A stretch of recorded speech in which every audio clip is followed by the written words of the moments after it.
Welcome back to By the Numbers, a breakdown of the statistics of Warhammer 40,000, from unit stat blocks to the strengths and weaknesses of certain weapons. In this episode, I'm continuing my coverage of Imperial Guard Wargear. We'll be looking at melee weapon options, and vehicle equipment and armament. Timestamps for the individual pieces of Wargear will be in the description.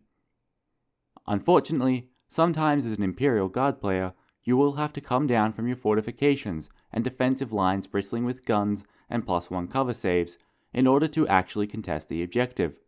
And it is for these moments you will need to carefully consider your Wargear options for melee weapons. There are 2 Wargear option upgrades available to those serving in the Astra Militarum who desire something a bit more impressive than their trusty bayonets, or are facing a foe which requires something with more precision in its application of force, and have earned the right to requisition such weapons. These are the Power Sword and the Power Fist. The Power Sword is a marvel of technical prowess. Most commonly crafted from adamantium, when it is activated, it becomes enveloped in disruptive energy capable of cleaving effortlessly through flesh and bone. Owning such a weapon is a symbol of your status and power among one's peers, as they are often hundreds, if not thousands of years old, with the designs originally hailing from the dark age of technology, and thus very few can now produce them. Okay, let's look at what makes this weapon so powerful. It takes its strength from the user, which for the average human is 3. However, its true power comes from the -3 AP, which allows your guardsmen to actually stand toe-to-toe with some of the tougher opponents they'll face. At 4 points, it's an excellent investment, allowing you to hopefully punch through some of those higher armor saves. But for some opponents, the ability to slice through nearly anything isn't enough. Sometimes you need the brute force of a Power Fist. A combination of the disruption fields of the Power Sword with the strength-enhancing abilities of Power Armor, the Power Fist can tear apart vehicles and monstrous creatures of chaos with heavy blows. These are rare amongst the Imperial Guard due to the fact that equipping a Power Fist requires an exoskeleton also be fitted to the officer in question. However, it is the closest a member of the Imperial Guard can get to emulating the power of a Space Marine. It doubles the strength of the user, meaning your average officer would be attacking with a strength of 6. It has the same -3 AP as the Power Sword and has a D3 worth of damage. However, due to the unwieldy nature of the Power Fist, you have to subtract 1 from your to-hit rolls. Even so, carrying such a weapon can help shore up the ability of your army to engage in melee combat, and I think at 10 points, it is very reasonably priced for what it does. Definitely worth considering next time you find yourself fighting the Orc hordes. Better safe than sorry, after all. An Augur is a broad name for the selection of active and passive scanners employed by the Imperium of Man. A vehicle that is equipped with an Augur Array is able to re-roll a single failed to hit roll in the shooting phase, once per battle. It does cost 10 points, but re-rolls can be really valuable if used correctly, and this can be a way to avoid using a command point for the re-roll. Re-rolling a failed to hit roll on a las cannon shot can mean the difference between getting enough wounds to drop a Tyranid monster in one turn, or it surviving to rampage for another turn. So consider your weapon choice. A reroll is less valuable if you're using it on a heavy bolter shot versus a las cannon. This is a solid choice for any vehicle, and a solid choice for a place to dump 10 spare points at the end of your army list. Armored vehicles and tanks are impressive. They carry a lot of firepower and can shred almost anything. However, they do suck at engaging in close combat. Your enemy can climb on top of you, hit you with anti-tank weapons, create anti-tank obstacles. So what does an aspiring commander do if he wants his tanks to smash through the enemy lines in an awesomely gruesome melee? He attaches a giant Dozer Blade to the front of the vehicle. Costing 5 points, it lets you add 1 to all your to-hit rolls for vehicle melee.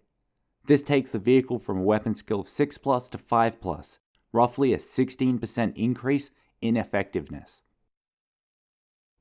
In all seriousness, you're probably not going to use your tanks as battering rams. However, a Dozer Blade can help prevent them from being overrun. It's also good on Chimera transports, as it means you can drive straight into the enemy, deploy, and the Chimera can help out in combat without being forced to retreat first. If you have an army list that relies heavily on the mobility of its vehicles, then seeing your wounds drop below that first level and watching your movement speed disappear, leaving your units stranded and out of position, is a terrible feeling. Luckily for you, young commander, track guards are here to solve this problem. A vehicle equipped with track guards always moves at its maximum move value.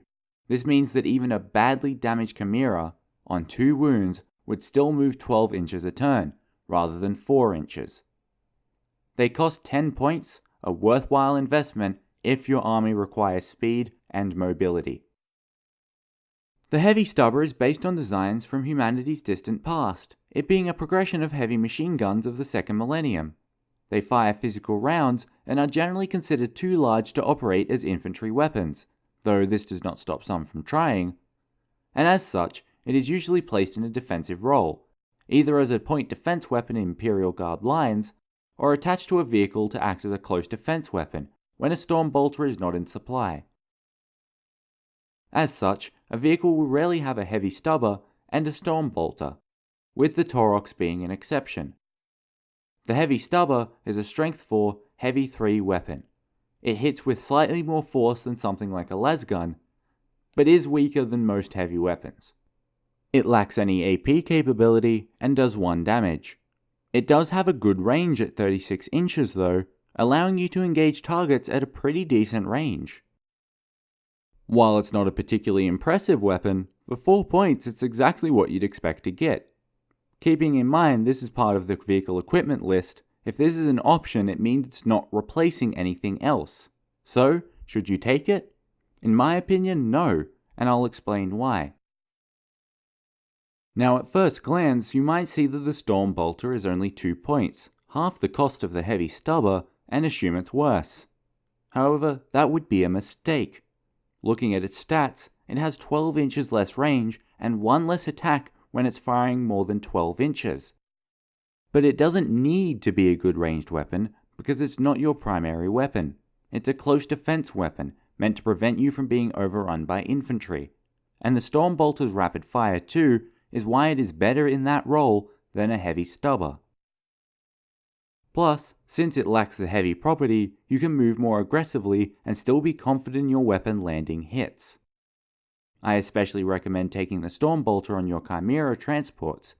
They're going to get close to the enemy on a turn in which they've moved, and that burst of covering fire while your units disembark is highly valuable. The Hunter-Killer Missile is a guided one-shot weapon capable of taking out armored and monstrous units. In actuality, it's just a crack missile by a different name. It has the exact same stat line as a crack missile, except that you can only use it once. 48 inches of range, strength 8, minus 2 AP, and a d6 dice of damage. Keep in mind, the missile launcher that you can give to an infantry squad can fire more than once per battle, plus you can fire HE missiles as well. So, if you fire at least 4 missiles in a battle, having 1 missile launcher is more economic than 4 Hunter-Killer missiles. With that in mind, the Hunter-Killer isn't bad, it's just not very impressive. The chance to deal d6 damage seems good on paper, but you could as easily roll a 1 as you could a 6. Statistically, across 3 Hunter-Killer missile shots, you're probably looking at 18 points for 3 wounds. It's not the worst, but it's not great economy. I recommend only taking a Hunter-Killer if you've got some points left over and there's no better upgrade you can hand out. Even handing out an extra Voxcaster is arguably better value than a Hunter-Killer, so definitely consider better options first. And that brings us to the end of another episode of By the Numbers. These will be coming out weekly, so hit the subscribe button to make sure you don't miss future episodes. Comment what you'd like to see next, and don't forget to give the video a thumbs up. Thank you, and until next time.